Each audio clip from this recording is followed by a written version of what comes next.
Muy buenos días, queridos amigos. Estamos en esta hermosa mañana de miércoles 11 de noviembre compartiendo con ustedes lo que Pablo escribía a la iglesia que estaba en Tesalónica. La iglesia de Tesalónica era una iglesia que estaba padeciendo mucha persecución y ellos mismos habían llegado a pensar que el día del Señor, el día de la gran tribulación, ya había empezado y que ellos eran las víctimas de ese momento. Pero no era así. No era así. Y Pablo les escribe y les dice: ahora, hermanos, en cuanto al regreso de nuestro Señor Jesucristo y a nuestra reunión con Él, les rogamos que no cambien fácilmente de manera de pensar, ni se dejen asustar por nadie que diga haber tenido una revelación del Espíritu, o haber recibido una enseñanza dada de palabra o por carta, según la cual nosotros habríamos afirmado que el día del regreso del Señor ya llegó. Tenemos que mencionar que hay dos acontecimientos. Uno es el regreso del Señor Jesús por su iglesia, que se le conoce también como el arrebatamiento, que se ha anunciado que ese día todo ojo le verá. Todos aquellos que hemos creído en Cristo seremos llevados con Él. No va a suceder que habiendo creído en Cristo, Cristo vino y se fue y nosotros no nos dimos cuenta, porque dice la Escritura que todo ojo le verá. Y todos aquellos que hemos creído en Él, que somos parte de su familia, seremos llevados con Él.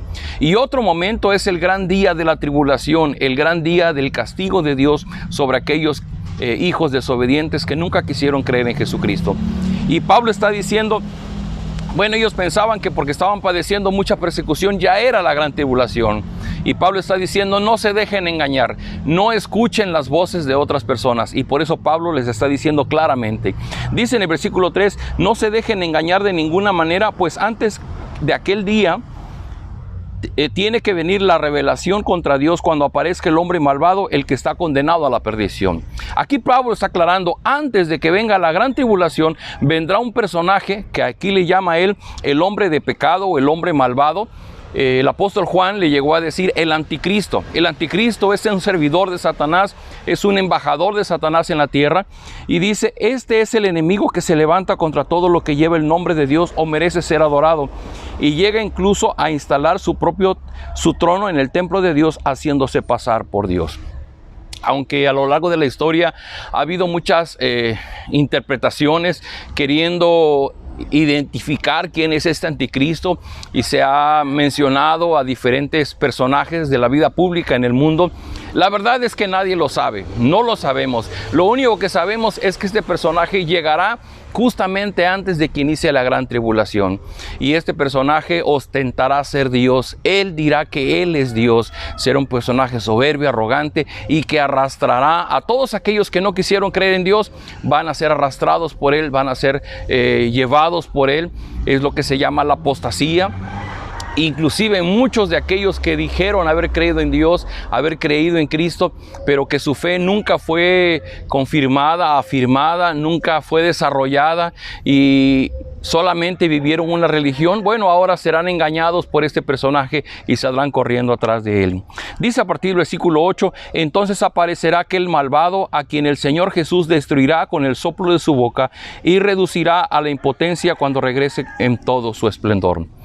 Lo importante aquí es saber que este hombre malvado, este anticristo, tiene sus días contados, que aun cuando aparezca será usado por Dios para castigar a aquellos que no han creído en Él, pero al final será destruido.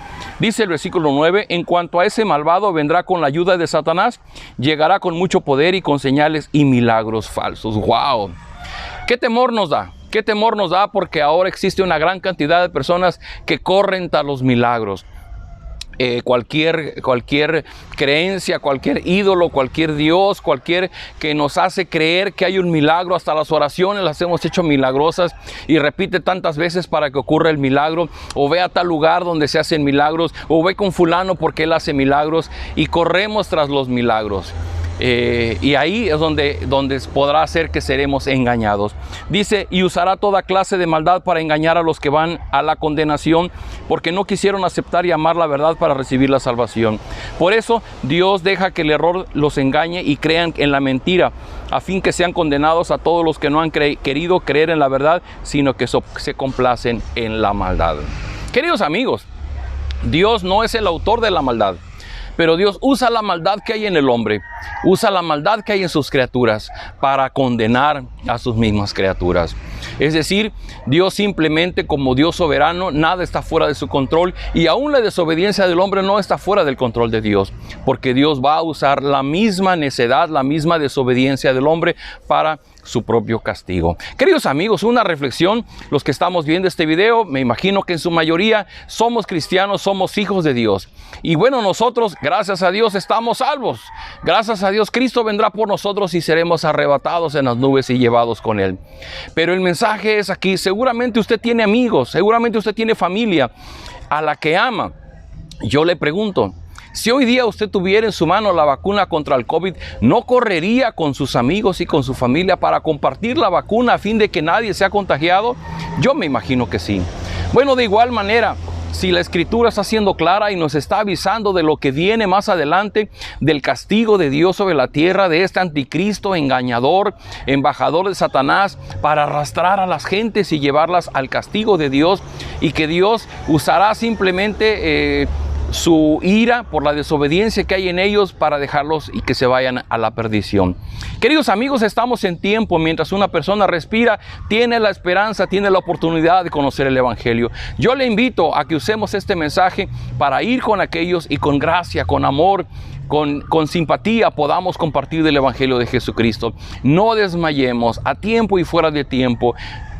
Solamente le invito a pensar en esto. ¿Cuántos de nosotros, cuando nos hablaron antes del Señor Jesús, nos rehusamos, nos reímos, nos enojamos, nos molestamos, no queríamos saber? Sin embargo, en su tiempo Dios nos llamó y ahora somos fieles seguidores del Señor Jesucristo. Ore por ellos, visítelos, acérquese a ellos. Precisamente el domingo vamos a arrancar una serie de predicaciones que tiene que ver con esto. Pero esta enseñanza del apóstol Pablo, donde podemos compartir con otros el gran gozo de los cristianos sobre la segunda venida de Cristo y que Él nos llevará en las nubes con Él. Y también el saber que hay un castigo y hay una condenación para aquellos que no han creído en Cristo. Eso es algo que la gente tiene que saber, que tiene que conocer y tiene que tomar su propia decisión. Ellos deciden si oyen el llamado de Dios o no. Pero queridos amigos, ¿qué les parece si oramos unos minutos por aquellas personas que están junto a nosotros que no conocen del Evangelio? Bendito Padre, gracias por esta hermosa mañana, gracias porque Pablo nos recuerda sobre tu segunda venida por tu iglesia, pero también nos recuerda que habrá un anticristo, un embajador de Satanás que obrará para engañar a aquellos que no han querido creer en ti. Señor, muchos de ellos son nuestra familia, son nuestros amigos, y te rogamos, danos palabra de sabiduría, palabra de gracia para hablar con ellos, para compartirles del Evangelio de Jesucristo. No queremos que ninguno de ellos se pierda, al contrario, queremos todos ser llevados con Cristo en su segunda venida. Te ruego, Padre, que tú obres con poder en sus corazones, convenciéndoles de su maldad, de su pecado y de la necesidad de venir a Cristo. Si una persona, Señor, que está escuchando este devocional, siente ese llamado, yo ruego que tú vengas a su vida, que tú le hagas comprender la verdad que hay en el Evangelio de Jesucristo, que tú perdones su pecado por la sangre que Cristo derramó en el Calvario y le des una nueva vida mediante la presencia de tu Espíritu en él. Señor, yo te ruego que tú nos dirijas en este día tomaremos decisiones, en este día cumpliremos con muchas tareas, pero queremos rogarte que se haga tu voluntad y no la nuestra. Y cuando estemos equivocados, corrígenos, muéstranos el camino correcto. Lo rogamos todo en el nombre del Señor Jesús. Amén. Queridos amigos, esa es la palabra de Dios y con el favor de Él nos vemos el día de mañana para continuar con estas reflexiones. Un fuerte abrazo de su iglesia Península Viva.